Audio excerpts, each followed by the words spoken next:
Hello friends, आपका स्वागत है आपके यूट्यूब चैनल में। तो आज हम जो है पढ़ेंगे, इसमें जो पढ़ेंगे जो आपके चैप्टर नंबर जो है पॉलिटिकल का जो चैप्टर नंबर आपका 3 है। क्या नाम है? समकालीन दक्षिण एशिया का जो क्षेत्र है, दक्षिण एशिया जो है, इनमें जो क्या क्या तनाव स्थिति पूर्व संघर्ष रहे, क्या शांतिपूर्व। अभी तक जो आपने चैप्टर 1 चैप्टर 2 के जो वीडियो नहीं देखे हैं तो आप वो जाके देख सकते हैं। तो इसमें जो आज हम पढ़ेंगे और जो फर्स्ट वीडियो जो क्या कहते हैं, चैप्टर नंबर जो ध्रुवीयता का अंत है और सत्ता का वैकल्पिक केंद्र। अभी तक आपने चैप्टर के वीडियो नहीं देखे तो जाकर आप देख सकते हैं, उसमें नोट्स के माध्यम से ही समझाया गया। तो आइए स्टार्ट करते हैं। इसमें जो आज हम पढ़ेंगे कि माफ कीजिएगा, दक्षिण एशिया में संघर्ष जो है और शांति के जो क्या क्या प्रयास किए गए हैं, जो दक्षिण एशिया के जो संघर्ष है, शांति के क्या क्या प्रयास किए गए हैं, लोकतंत्रीकरण जो थे पाकिस्तान, नेपाल और बांग्लादेश, श्रीलंका जैसे मालदीव जो ये है, इनमें क्या क्या स्थितिपूर्ण तनाव रही है। तो मैं आपको एक मोटा तौर पे मैं समझा देता हूँ, आपका इस चैप्टर में से संबंधित नहीं है लेकिन फिर भी मैं समझा देता हूँ। जो आपका जो क्या पॉलिटिकल साइंस का जो सेकंड बुक है, सेकंड बुक का जो सबसे लास्ट जो चैप्टर है, आपका सबसे लास्ट चैप्टर है, उस चैप्टर में से आपको एक इसमें जो बांग्लादेश के बारे में पूछा गया है। तो बांग्लादेश, मैंने सोचा यहीं पे बांग्लादेश है तो इसी के बारे में हम आज आपके साथ डिस्कस कर लेते हैं। तो चलिए स्टार्ट करते हैं। इसमें जो है कि बांग्लादेश जो है पहले क्या नाम से जाना जाता था? पहले जो जाना जाता था पूर्वी पाकिस्तान के नाम से जाना जाता था, पूर्वी पाकिस्तान के नाम से जाना जाता था। आपको ये सब आई होप पता होगा, पूर्वी पाकिस्तान के नाम से जाना जाता। लेकिन जब भारत पाकिस्तान का युद्ध हुआ तो बांग्लादेशी बहुत सारे कहाँ पे शरण लेने लग गए? भारत में आकर शरण लेने लग गए बांग्लादेशी। लेकिन सबसे ज़्यादा जो ले रहे थे भारत के किस राज्य में ले रहे थे? तो असम में ले रहे थे। तो असम में जब ज़्यादा ले रहे थे तो वहाँ के जो संसाधन थे, वहाँ के जो वो खाने पीने की जो चीज़ें थी, उस पर दबाव होने लग गया। मान लो आपका घर इतना बड़ा है, ठीक, अब इतना बड़ा घर में मान लीजिए इसमें रहने के लिए मात्र 500 लोगों की ही जगह है, मान लीजिए, ठीक। अब इसमें हम ला के 5 लाख लोगों को भरें तो क्या आपका इस घर में जगह बचेगा? नहीं बचेगा। तो यही बात उसमें रही कि असम में ज़्यादातर लोग प्रवास कर रहे थे तो वहाँ की जो संसाधन थी उस पर काफ़ी भारी मात्रा में दबाव पड़ रहा था। तो इसमें जो वहाँ के छात्र संगठन थी आशू, आशू नाम से उन्होंने एक छात्र संगठन बनाया, ठीक है। तो आशू का फुल फॉर्म है all Assam student union, student union,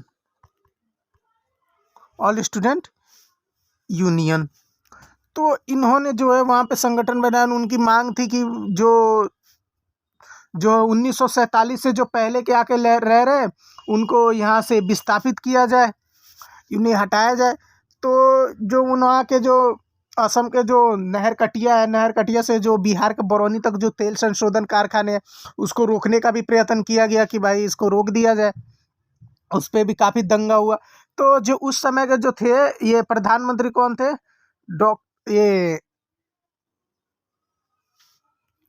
उस समय के जो प्रधानमंत्री थे वो थे, उस समय के जो प्रधानमंत्री थे वो थे कौन थे? राजीव गांधी थे। तो राजीव गांधी ने जो आशू दल के जो नेता थे उनके साथ बैठक करी और कहा कि जो आपके साथ हुआ है हम पूरा प्रयत्न करेंगे कि जो बांग्लादेशी जब युद्ध हो रहा था तो उस समय का जो लोग थे उन्हें हटाया जाएगा और उसकी जगह जो उससे पहले या उसके बाद में जो लोग आए हैं उनको यहाँ से असम से भगा दिया जाएगा, यानी वहाँ से निकाल दिया जाएगा। तो इसमें जो है, आइए स्टार्ट करते हैं। अब आपका चैप्टर ज़्यादा समय नहीं, वैसे लंबा वीडियो हो जाएगा, इसके 2-3 पार्ट बने होंगे।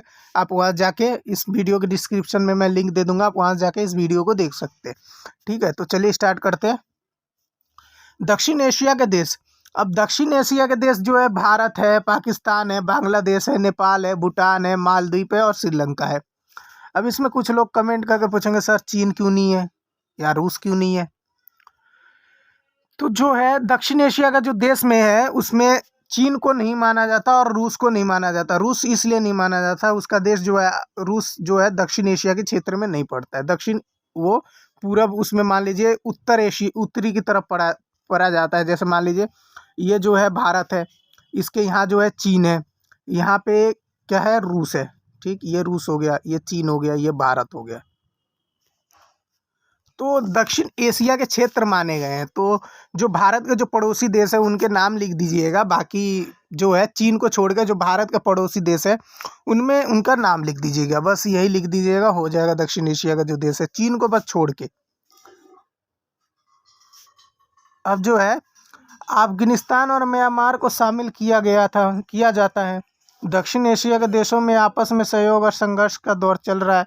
दक्षिण एशिया का देश, ये देखिए यहाँ चीन को जो है, यहाँ पे चीन को अभी मैंने आपसे क्या कहा, जो चीन है वो दक्षिण एशिया का देश नहीं माना जाता है। उत्तर के विशाल हिमालय, पूर्व श्रृंखला, दक्षिण का हिंद महासागर, पश्चिम का अरब सागर और पूरब में जो मौजूद है बंगाल की खाड़ी, दक्षिण एशिया का एक भौगोलिक विस्तृतता प्रदान करता है। अब मैं आपको विस्तार से समझा देता हूँ। जो दक्षिण एशिया के जो विभिन्न देशों के जो एक राजनीतिक प्रणाली नहीं है, जो भारत और श्रीलंका के आज़ादी के बाद क्या हुआ, लोकतंत्र है। 1 अप्रैल 2022 को श्रीलंका में क्या हुआ, राष्ट्रपति श्रीलंका जो 1 अप्रैल 2022 के कौन बने थे, श्रीलंका के राष्ट्रपति क्या था, गोतबया राजपक्षे द्वारा आपातकालीन एक घोषणा कराई गई थी। जो राष्ट्रपति जो श्रीलंका के जो 1 अप्रैल 2022 में जो श्रीलंका के जो राष्ट्रपति थे, क्या नाम था उनका, गोतबया राजपक्षे, उनके द्वारा एक आपातकालीन घोषणा कराई गई थी। पाकिस्तान और बांग्लादेश में कभी लोकतांत्रिक और कभी सैन्य शासन रहा है। मैंने आपसे अभी कहा था कि जो पाकिस्तान में है उसमें जो पाकिस्तानी में जो अभी भी सैनिक शासन है। बांग्लादेश में हालांकि अभी लोकतांत्रिक हो चुका है, लेकिन पहले भी वहाँ पे क्या था, सैनिक शासन ही स्थापित था। जब पाकिस्तान में जब ये भारत पाकिस्तान में युद्ध हुआ तो पाकिस्तान से जब बांग्लादेश अलग हुआ, पहले इसे पूर्वी पाकिस्तान के नाम से जाना जाता था, तो उस समय से क्या हुआ, बांग्लादेश में लोकतांत्रिक स्थापित हो गया। लेकिन आज भी जो पाकिस्तान में है वो सैनिक शासन है। अब सैनिक शासन क्यों है, क्योंकि पाकिस्तान जो है देशों की सहानुभूति पाना चाहता है, इसलिए वहाँ पे सैनिक शासन डाल दिया है। और क्या करना, उनको कुछ करना आता है नहीं। अब चलिए स्टार्ट करते हैं। यहाँ पे देशों की ये अब नेपाल में क्या है, नेपाल में जो है 2006 तक संवैधानिक राजतंत्र रहा। यानी जो नेपाल में है, जो 2006 जब हुआ तब तक वहाँ पे क्या था, और राजतंत्र रहा था, संवैधानिक राजतंत्र रहा था। और उसके बाद की बहाली हुई थी। उसके बाद में क्या हुआ कि लोकतंत्र, वहाँ पे नेपाल में लोकतंत्र शासन आ गया। भूटान 2008 में संवैधानिक राजतंत्र रहा। भूटान में कब तक रहा, भूटान में जो है 2008 तक रहा। 2008 तक यानी 2006 तक किस में रहा, नेपाल में रहा था। और 2008 के बाद संवैधानिक राजतंत्र बना। मालदीव सन 1968 तक सल्तनत हुआ करता था। अब यहाँ लोकतंत्र है। मालदीव में भी पहले जो है राजतंत्र ही माना करता हुआ था, लेकिन अब यहाँ पे लोकतंत्र है। दक्षिण एशिया के लोग लोकतंत्र को अच्छा मानते हैं और प्रतिनिधिमूलक लोकतंत्र की संस्थाओं का समर्थन करता है। जो दक्षिण एशिया के जो लोग हैं वो लोकतंत्र को ही अपना चुनाव मानते हैं, अच्छा मानते हैं। वैसे एक लगा से देखा जाए तो लोकतंत्र भी ठीक ठाक ही माना जाएगा, क्योंकि अब मान लीजिए, देखिए अब हमने भारत में मान लीजिए कि भारत में राजतंत्र है। अब भारत में राजतंत्र है, कोई अगर अच्छा शासन नहीं मिला तो हम पर अत्याचार करेगा, हमसे जो काम नहीं करना चाहते उससे हमें ज़बरदस्ती करवाएगा। जैसे दक्षिण कोरिया के जो किम उन जून, तो उन्होंने जो वहाँ के जो शासन है कि भाई ये करना अनिवार्य है, ये पहनना नहीं अनिवार्य है, ऐसा करो वैसा करो। एक प्रकार से राजतंत्र में जो है हम उनके गुलाम बन जाते हैं कि हम इनके गुलामी करेंगे तो ऐसे करेंगे, वैसे करना है तो ऐसे बनना है। तो इन सब गुलामी वलामी को छोड़ के जो हमें जो है लोकतंत्र, अब इसमें लोकतंत्र अगर किसी में देश में लोकतंत्र रहता है तो लोकतंत्र रहेगा, तो अगर कोई गलत शासन है तो उसे हम हटा सकते हैं। तुरंत हम कहेंगे भाई तू इस्तीफा दे, जनता कहेगी तुम इस्तीफा दो, तो उसे इस्तीफा देना पड़ेगा। तो यही सब जो स्थिति है, ये सब देखते हुए अगर लोकतंत्र अच्छा है, लोकतंत्र अच्छा माना जाता है राजतंत्र से बहुत अच्छा, मुझे लगता है जहाँ से लोकतंत्र अच्छा होता है। आपको क्या लगता है? आप कमेंट में मुझे ज़रूर बताइएगा, लोकतंत्र अच्छा है कि राजतंत्र अच्छा है। पाकिस्तान। अब पाकिस्तान में जो है, पहले मैंने बोला था कि सेना शासन है। अब देखिए, पाकिस्तान की जो राजनीतिक व्यवस्था में जो सेना बहुत प्रभावशाली होती है। अभी यही देखते होंगे कि पाकिस्तान में हालांकि बहुत खबर आती है कि भाई अभी ले लीजिए इरफान खान, ओ सॉरी, इरफान, ओ क्या कहते हैं वहाँ के, सॉरी, जो पाकिस्तान के जो वर्तमान के जो इमरान खान है, वर्तमान में हालांकि नहीं है अभी वर्तमान में, वहाँ पे जो अभी वहाँ के जो सैनिक शासन ने स्थापित कर दिया, वहाँ के जो कमांडर है, उन्होंने वहाँ के जो शासन है उसको अपने हाथों में ले लिया है। तो यही सब जो है कि जो वहाँ पे सैनिक शासन है कि भाई उनके हाथों में पूरी पावर रहती है, सैनिक के हाथों में, बस उनके हाथ में कुछ नहीं रहता। सैनिक जब चाहे वहाँ की सरकार को हटा देती है। इसके ही जो विस्तार से समझाया गया है, तो चलिए इसको हम विस्तार से समझते हैं पाकिस्तान के बारे में। पाकिस्तान की राजनीतिक व्यवस्था में सेना बहुत प्रभावशाली होता है। मैंने अभी आपसे थोड़ी से पहले कहा है कि पाकिस्तान में जो सेना है वो बहुत ही शक्तिशाली वर्ग माना जाता है पाकिस्तान में, यानी वहाँ पे जो है सेना बहुत ही प्रभावशाली है। यही कारण है कि यहाँ बार बार सैन्य शासन लोकतांत्रिक को कुचलता रहता है। मैंने अभी आपसे कहा कि वहाँ पे जो शासन व्यवस्था उतनी अच्छी नहीं है कि भाई कोई अभी प्रधानमंत्री बन गया, कोई सेना के अगर उसमें चाहे तो उसको हटा सकता है। फायदा क्या हुआ? तो वहाँ पे लोकतंत्र को कुचल देता है सैनिक शासन की, ऐसा करो तो तुम इस प्रधानमंत्री को हटा दो, मैं बन जाता हूँ। उस प्रधानमंत्री को हटा के फिर कोई जो सेना का अध्यक्ष होता है वो बन जाता है वहाँ का शासन। अब ऐसा ही बांग्लादेश में भी हुआ है, सेम ऐसा ही जो सिचुएशन हुआ होगा तो ऐसे ही बांग्लादेश में हुआ है। सर्वप्रथम देश की बागडोर जनरल अबू खान ने ली। अब इसमें जो विस्तार से समझाया गया आप समझिए। देखिए, सर्वप्रथम जो देश की जो बागडोर थी किसके हाथ में थी? जनरल अबू खान ने ली थी। फिर जनरल याहिया खान ने ली। इसमें जो है सिर्फ जनरल का नाम आ रहा है, यानी ये जो थे सब अध्यक्ष थे। ये जो सेना के जो जनरल थे, ये सब सेना के जो बड़े बड़े ऑफिसर्स रहे हैं। तो इन्होंने फिर उसके बाद किनने ले ली? जनरल याहिया खान ने ली। तत्पश्चात जनरल जियाउल उल हक ने ली। 1999 में परवेज मुशर्रफ ने ली थी। और 2001 में जो परवेज मुशर्रफ था वहाँ का राष्ट्रपति बन गया था पाकिस्तान का, कि 2001 में इसको जनरल परवेज मुशर्रफ को पाकिस्तान का राष्ट्रपति का शासन ही लेके बैठ गया। अब कुछ समय के लिए अवश्य जुल्फ़ाकार अली भुट्टो, बेनज़ीर भुट्टो तथा नवाज शरीफ के नेतृत्व में पाकिस्तान का लोकतांत्रिक सरकार कार्यरत रही थी। अब इसमें क्या हुआ कि ज़्यादा नहीं, ये थोड़े समय के लिए जो जुल्फ़ाकार अली भुट्टो जी थी और बेनज़ीर भुट्टो जो था, नवाब शरीफ जो था, इनके नेतृत्व में जो लोकतांत्रिक सरकार जो बनी रही। लेकिन जो जो जून 2013 में क्या हुआ, जो नवाब शरीफ के जो नेतृत्व में क्या हुआ, पाकिस्तान में जो लोकतांत्रिक सरकार की स्थापना हुई, परंतु 2017 में उन्हें वित्तीय भ्रष्टाचार के मामले में पाकिस्तान के सर्वोच्च न्यायालय द्वारा दोषी ठहराया गया।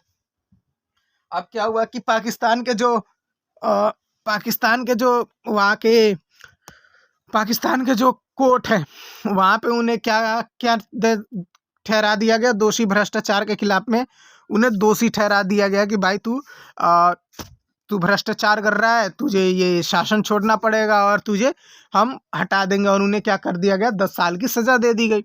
यहाँ पे लिखा होगा 10 साल पे उसकी सज़ा दे दी गई, जेल दे दी गया कि भ्रष्टाचार के खिलाफ ये सब किया गया।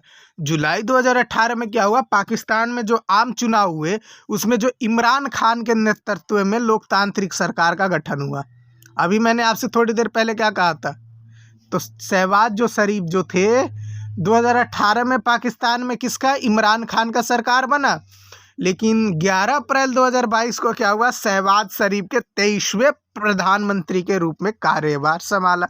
और आज पाकिस्तान बेचारा पैसा के लिए दर दर भटक रहा है, जो कोई भी मदद करने वाला भी देश नहीं बचा। अब आगे पढ़ते हैं। पाकिस्तान में लोकतांत्रिक को स्थायी न रहने के क्या कारण हो सकते हैं? पेपर में आपसे ज़्यादा नहीं ये पूछेगा ज़्यादा नहीं आपसे पूछ सकता है, 3 या 4 नंबर के क्वेश्चन में पूछ लेगा। तो कि लोकतंत्र पाकिस्तान में, अब मैं आपको बताता हूँ कि पाकिस्तान में जो है उसमें देखिए, पाकिस्तान में लोकतांत्रिक शासन वो के ये इसलिए नहीं है क्योंकि जो वहाँ के जो धर्म गुरु है, जो सैनिक शासन है और जो भूस्वामी है, उनके जो यहाँ पे वर्चस्व कायम है, ये इनकी ही सब कुछ चलती है। अब देखिए जैसे मैं बताता हूँ, यहाँ सेना शासन है। मैंने अभी कुछ देर पहले कहा कि भाई यहाँ सेना शासन है। यहाँ जो धर्म गुरु होते हैं और भूस्वामी जो के अभिजनों का सामाजिक दबदबा है, जिसकी वजह से निर्वाचन सरकारों को गिराकर सैनिक शासन कायम हुआ है। ठीक है। अब पाकिस्तान में जो है भारत के साथ तानातनी तो रहती ही है कि कभी हमेशा पाकिस्तान इधर से घुसपैठ करेगा भारत में, कभी इधर से करेगा। इतना मुक्की खा के बैठा पड़ा है तब भी सुधरता नहीं है। पाकिस्तान की भारत के साथ तानातनी रहती है, जिसकी वजह से सेना क्या है, समर्थक समूह ज़्यादा मजबूत है। अंतर्राष्ट्रीय समर्थन का भी अभाव है। अब मैंने आपसे थोड़ी देर पहले क्या कहा था कि भाई अंतर्राष्ट्रीय जो समर्थन है उसका भी पाकिस्तान को क्या है, अंतर्राष्ट्रीय समर्थन जो है वो लगभग बहुत है कि अमेरिका मदद करना नहीं चाहता। भारत तो करता ही नहीं, भारत तो पाकिस्तान का करता ही नहीं, क्योंकि आतंकवादी से पूरा भरा पड़ा है। पाकिस्तान जितना अगर पैसा उसमें लगा रहा है भाई, तो अपनी देश के विकास में लगा, आतंकवाद में पैसा क्यों लगा रहा है? ये सब नहीं करेगा। बस भाई उन्हें बढ़ाना क्या है, आतंकवाद बढ़ाना से उससे मतलब और कुछ नहीं है। बस आतंकवाद ही उनका मतलब है, उनका जो मेन लक्ष्य जो है पाकिस्तान वालों का, बस वही है, आतंकवादी, और क्या है। अमेरिका तथा अन्य जो पश्चिमी देश हैं, अपने स्वार्थ से गुजरते वक्त में पाकिस्तान और सैनिक शासन को बढ़ावा दिया। जो अमेरिका और जो अन्य पश्चिमी देशों ने क्या करा, अपने जो स्वार्थ गुजरे वक्त में पाकिस्तान में जो सैनिक शासन जो है उसको बढ़ावा दिया। पाकिस्तान में लोकतांत्रिक का जज्बा मजबूत कायम रखने के क्या कारण है? पाकिस्तान में स्वतंत्र और साहसी प्रेस मौजूद है। पाकिस्तान ने मानवाधिकार लोकतंत्र को काफ़ी मजबूत है। ठीक है, वीडियो ज़्यादा लंबा हो जाएगा। अभी मैं काम करता हूँ, जो इसमें जो है अब आपका सेकंड पार्ट बना रहा हूँ, तो मैं उस वीडियो का डिस्क्रिप्शन में इसमें लिंक डाल दूंगा, आप वहाँ जाकर देख सकते हैं। ठीक है, वीडियो को अगर अच्छा लगे तो सब्सक्राइब कर दीजिए, लाइक कर दीजिए, और वीडियो में अगर आपको कोई कन्फ्यूज़न है या कुछ है तो आप मुझे वो कमेंट करके आप पूछ सकते हैं, मैं उसका तुरंत रिप्लाई कर दूंगा। तो चलिए मिलते हैं अगले नेक्स्ट वीडियो में, तब तक के लिए see you tomorrow, see you next video.